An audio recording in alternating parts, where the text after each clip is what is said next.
Hi there. My name is Jody Smith, and I am the Director of Career and Experiential Learning here at Central.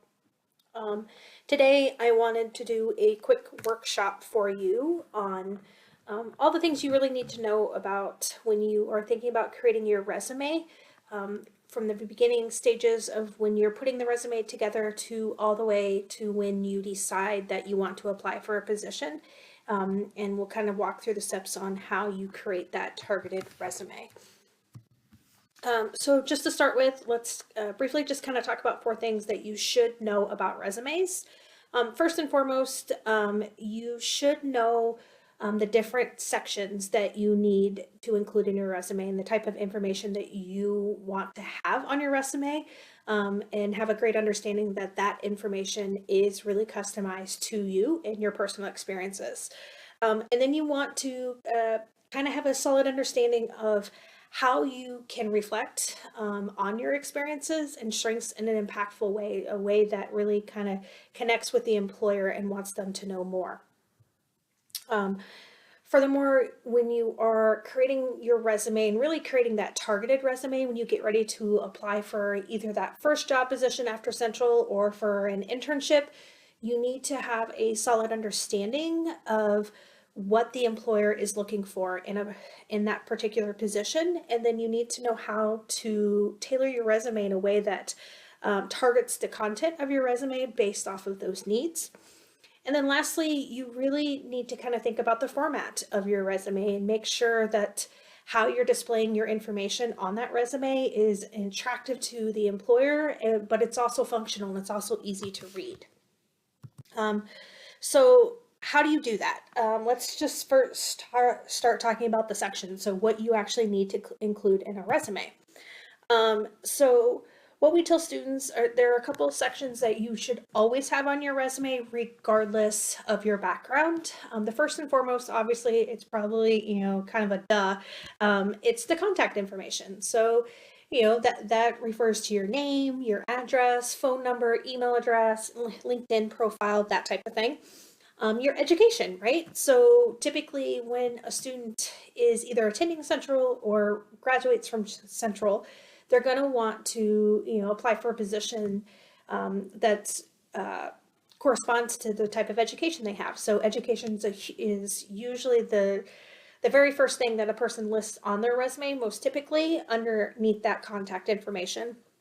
And then lastly, you should have an experience section of some sort. So depending on your experience, it could be different for everybody. Some people may have work experience, some people may have volunteer experience, some people may have student involvement type experience. It really is dependent on your situation, but you wholeheartedly should have some form of an experience section on your resume. And then there's a whole list of sections that are really customizable to your particular background. So you may have work experience on there, or if you've never had an actual work position, maybe instead you'll have volunteer or service on there. You may have college activities or involvement listed on there. You may have leadership opportunities put on there. You may list a skill section, maybe relevant coursework, different honors and awards that you've received. Maybe you've done research and you've published that research or published, another form of your academic work. So you may want to put that on your resume. It's really, again, customizable to you and your personal experience. So ultimately, our team is really here to help you enhance your resume. So more often than not, the resumes that we typically see from students here in our department is more of the resume that's on the left-hand side. I know it's not very large on the screen here, so I do recommend that you come out and grab or take a look at our slides. As a part of this presentation, they will be made available to you. And attached to this presentation below in the comments, so you can, or it'll be linked in the comments below, because if you go out to the actual PowerPoint presentation, you'll be able to click on each resume and it'll take you and it'll make it larger for you so you can actually take a look. But the one on the left is really typically the type of resume that we're most often used to seeing here in our department. It's a basic resume. Really, the experiences, it's basically just lists tasks or duties that this particular person has done. Our hope is by the end of this presentation and by the time you graduate, your resume will look more like the resume on the right-hand side.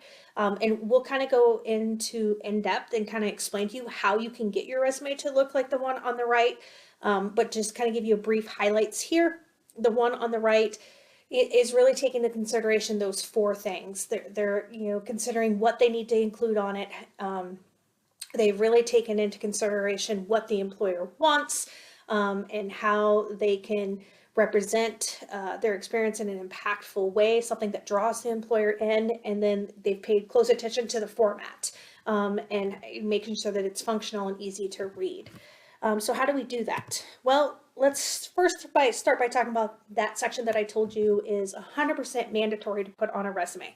That's the contact information. So the first one, the first example on the left-hand side is from that first resume.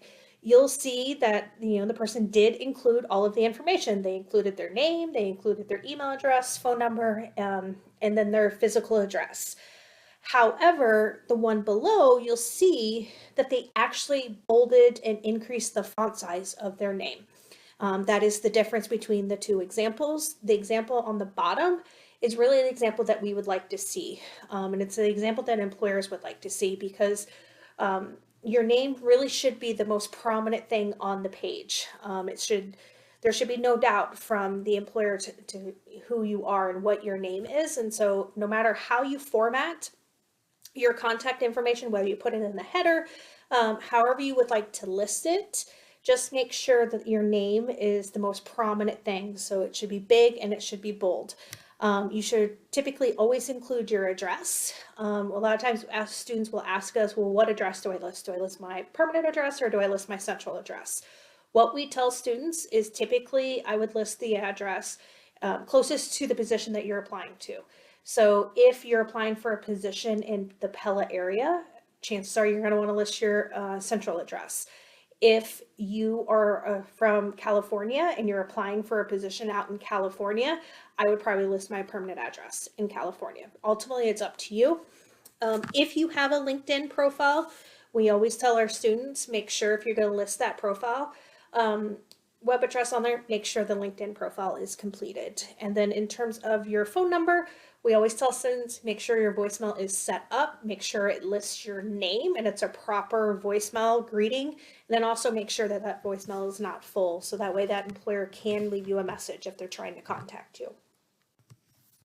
Moving on to the education. So again, for education, you'll see that topped is from that initial resume that we typically see, the top example. So they do a good job of having the header there.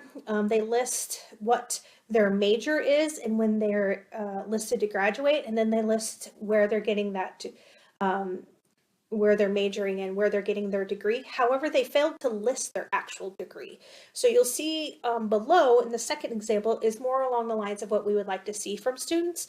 It lists, not only does it list the degree, so the Bachelor of Arts, it tells them what their major is, business management, also tells them when they're looking to graduate, lists the college that they're attending and the location of the college, because believe it or not everybody knows where Central College is located, so it's good to list the city and the state.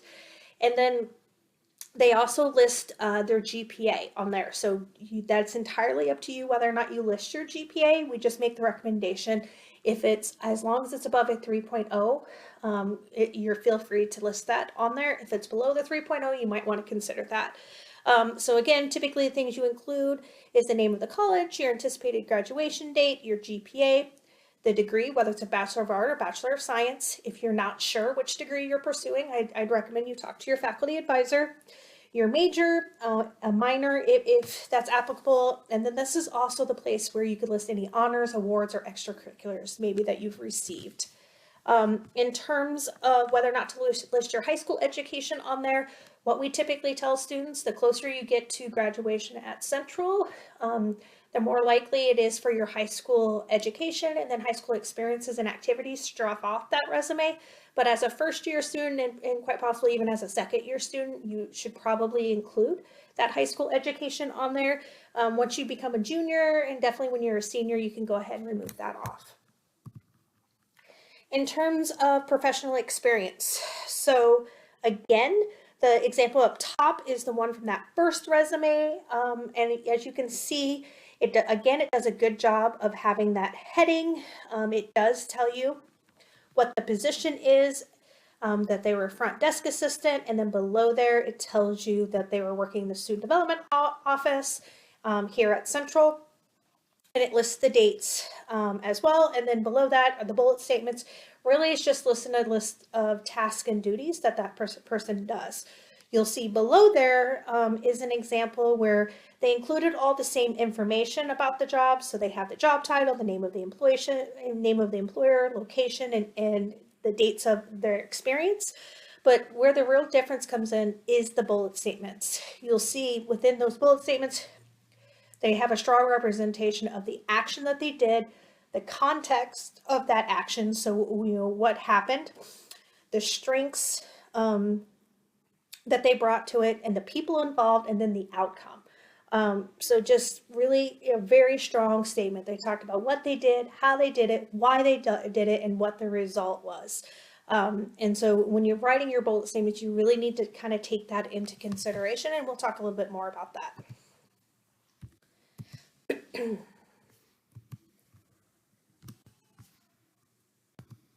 Okay, so in terms of the content, so when you're discussing an experience, and when we talk an experience, that could be any work experience, volunteer experience, leadership opportunity, any student involvement maybe that you've had, any academic activity. So for example, sometimes students are like, well, what does academic activity mean?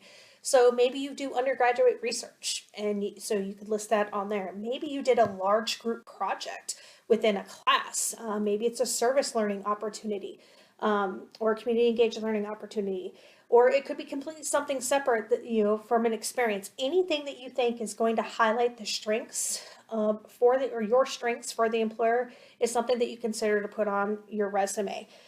In terms of, what information you should include under each experience, you really just need to try and remember these things.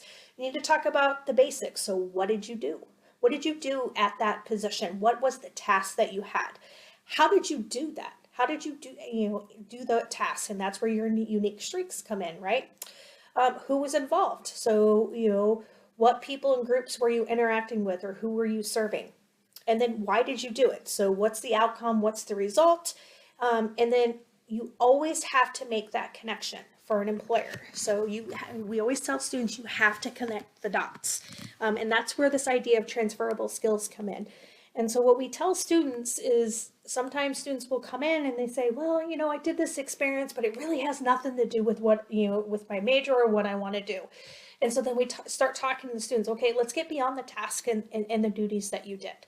Let's start talking about the transferable skills that you obtained through that experience. And so a lot of times, students did a position like a customer service type position, or maybe they were a waitress type position, and they're like, that doesn't relate to anything that I want to do. But then we start talking about the transferable skills that the student had. They interact with people, and they had to multitask, and they had to problem solve, and they had to, especially, they had to deal with disgruntled, customers, that type of thing. All of those are good transferable skills, because an employer ultimately thinks, it doesn't matter the context of the duty.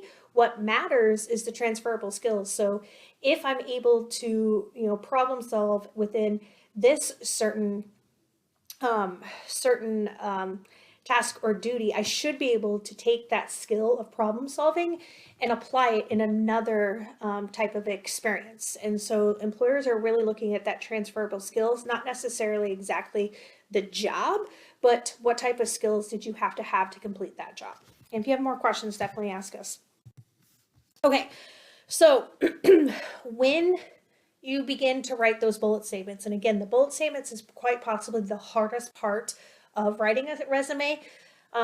You really need to start with the information that you have, and then, and when we say start with the information, it's really kind of talking about looking at the job description and starting there, and kind of thinking that through. But then as you begin to write the bullet statements, again, you need to think about, the action, right? So what action did you take? So each bullet statement should start with an strong action verb. And if you go out to our career development website, there is a list of action verbs that you can pull from. So definitely go out there, check it out on My Central. And then next thing, once you have that strong action verb, you need to think about the context. So what details and add, this is where you add those small details, the numbers where necessary. This is how many, how often, how much did you do that specific task or duty. And then next you want to add the different strengths that you have. So adding in language to show off the different types of skills that you have, how you approached a particular task, or potentially what you even learned from that task. Then if possible, we want you to bring in, the type of population that you worked with or you served. So mention who was on your team, who did you collaborate with, who were the types of people that you helped. So within customer service, what were the type of people that you helped, or who did you serve? So when you served on a panel or on a committee, which people were serving? Was that serving? What did that committee do, and who did they serve?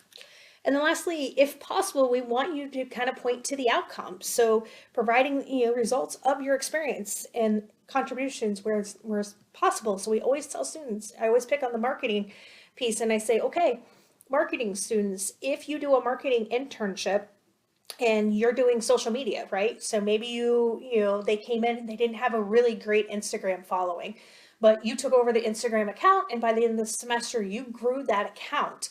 You don't necessarily need to know the exact numbers. I grew it by 542, right? But if you can give a general trend, like I doubled the following, or I increased the following by 60%, or just at the bare minimum, I increased the number of followers. That's always good, to show a potential employer. Okay, so let's kind of go through an example to show you what we're talking about. So we always tell students, when you're looking at bullet statements and you're thinking through your bullet statements, the question you're trying to answer yourself is, what else does the reader need or the recruiter need to get a better picture of the experience? So, how many, how often, what subject, what age, right? In terms of tutoring students, right? So my example is tutored students. And so when I think through, okay, what else does the recruiter or the reader need, right, to get a better picture? Again, it's how many students did I tutor? How often did I tutor the students? What subject did I tutor the students in? And then what age group, right? Those are like the basic things. So to even make a stronger statement from tutored students, which is basically a task, I could have potentially put tutored four third grade students individually in math weekly. Pretty good statement, right? It's a good start. If we want to keep taking it, right, a step further and making it an even stronger experience, let's take it there. So let's look at the context. Again, tutored 4 third grade students in math 2 times weekly. Okay, that gives you the context. Now let's add in some of the strengths. Engage students in activities that focus on individual learning styles and maintain a positive approach to challenges. That's a pretty good statement, right? Now I can add a bullet statement talking about the people. Communicated with student families about progress and consulted with teachers about subject areas in which to focus. There you go. I provided a bullet statement about the people that I served. And then I can add a bullet statement about the outcome. Increase students' math comprehension from grade deficient to grade appropriate curriculum levels. Now, if I had a tutoring position listed on my resume, and then I put in 4 bullet statements with this. So the first one would be tutored 4 third grade students in math 2 times weekly. And then below that, I add the next 3 bullet statements. By the time the employer gets to reading the 4th bullet statement, they have a very good idea of what I did within that tutoring position, because I provided the context of the duty at hand. I talked about my personal strengths that I had and that I developed through that experience. I talked about the people that I served, and then I talked about what the outcome was. So from there, the employer has a pretty good understanding of the type of transferable skills that I have. Okay? So now that I have a kind of an understanding of how to build the bullet statement and what the type of information I need to include, and I have an understanding of the different sections I should include on a resume, let's kind of talk about how you match yourself to an employer. So knowing what the employer needs and how to target your content towards those needs. Oftentimes you'll hear within our department, how do you tailor a resume to a particular job description? So that's really what we're talking about, is that tailoring piece. Okay, so when you tailor or match your resume, you're really looking to tailor it or match it to the specific employer need. So that means every position I apply for, I should have a different resume that's tailored or matched to that specific employer. And so on the right-hand side of your screen, you're going to see 8 competencies listed. These are the NACE competencies. These are the different skill areas or buckets that employers are looking for.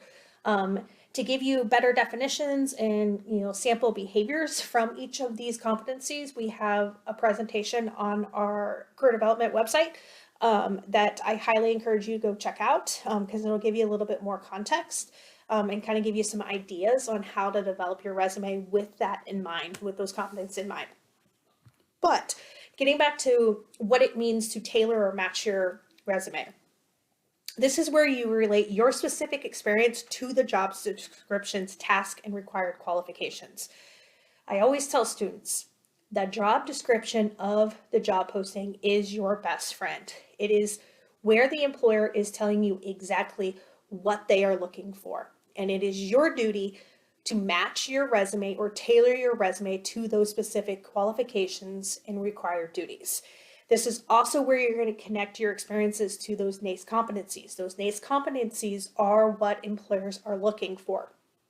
We tell students, look at that job description, pull out keywords from that job description, and then make sure you include strong section headers so that way it's easy for that employer to read. And then again, oftentimes students think they need to list their resume in chronological order. Sometimes that makes the most sense, but we always challenge students to look at it and be like, instead of chronological, let's order it by relevance. So maybe an experience I had a year ago or 2 years ago is extremely relevant to the position I'm applying for, but maybe I worked, a side gig jobs in between that. It's okay to list the job that I worked a year ago ahead of that side gig, because the job I worked a year ago is directly ties to the position that I'm applying to. You're going to want to list that first. So that's the first thing that the employer is reading. Okay. So, okay, so, in terms of the format, my apologies. I think my slides, I thought my slides were out of order. But in terms of format, so knowing how to display your content in an attractive and functional way. This is, where you start to put together your resume and, and you're thinking, okay, I'm putting together my resume for a specific position. How can I tailor it or match it to that job description? Well, this is, where you have to take a step back and think of what is the most relevant skills that you have in terms, relevant skills and experience that you have in terms of what the job posting is requesting. So this is how, where you go and you identify, those keywords, right? And within your resume. And so it's really a process, because you're going out, you're looking at the job description, and then you're going through and you're identifying the different keywords within that job description. And then you are tailoring your particular resume with those keywords. And ultimately you're trying to do that because of the advance in technology. So more often than not, most of our companies are using AI technology these days. And what that means is quite often the first person to see your resume isn't a person at all, it's a computer. So say I apply for the state, a position for the state. Before my resume even gets to a live person, a computer is scanning it for particular keywords to verify that I actually am quote unquote qualified or I meet the minimum qualifications. And so that's where those keywords are so important.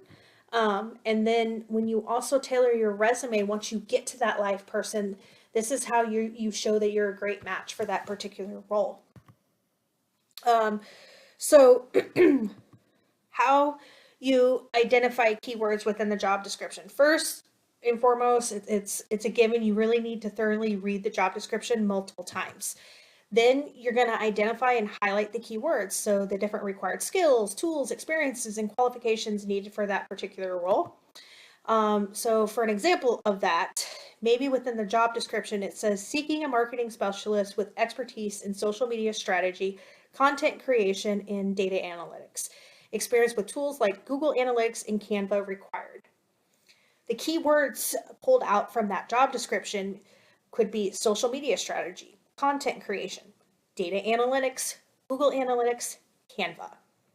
So within my resume, I'm going to want to try and blend those types of words into my resume.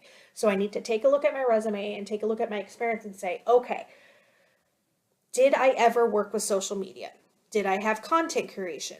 Did I work with data analytics? Have I used the tools due to Google Analytics or Canva? If I have, I need to make sure those are the things that are I'm putting on that tailored resume. Okay, so when you go to identify the keywords in the job description, first and foremost, you highlight the keywords, right, for the job description. So you'll see on the right-hand side, that's, everything that's highlighted in yellow are the different keywords for this particular job description. Again, if you go out link below is the slide deck. You're going to want to pull that up because you'll see that we have the job description hyperlinked as well, so you can bring it up and make it larger and kind of read it through thoroughly and see how we've highlighted the keywords for the job description. Okay, so once I go through and I highlight all the keywords for the job description, the next thing that I'm going to want to do is think of the different experiences that I've had or that you've had where you can demonstrate that the keywords that you've identified. So look for examples from your own personal work experience, volunteer roles, maybe coursework that you've done or class projects that you've done, different activities or clubs that you've been part of. Maybe you're a student athlete and you've developed some of those skills from there, or any other campus involvement you've had. Maybe you did a community engaged learning or a service learning project that you can bring in. Maybe you participated in service day. Maybe you did an internship. Just think about all the different roles that you've had where you may have displayed those keywords within your experiences. Okay, once I've done that, this is where I want to go back to my base resume and start to create my tailored resume. This is where you make a copy of that base resume and then you start to edit your resume to demonstrate the different keywords that you've highlighted. And I will tell students, and I tell them all the time, try to use the exact same word as the job description because you never know how AI has been coded. And so if I use a synonym for a particular word, and that synonym is not coded within the AI technology, it's not going to flag as, oh, yep, they meet that qualification. So that's why you want to try and use the exact same words. So again, there's an example here for you.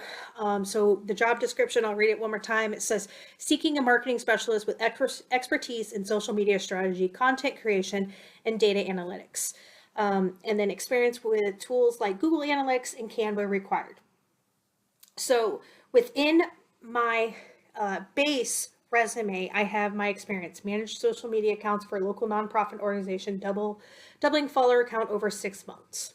Okay, maybe I could tailor my resume to say developed and executed social media strategy. See, use the exact keyword there, achieving a 50% growth in followers within 6 months.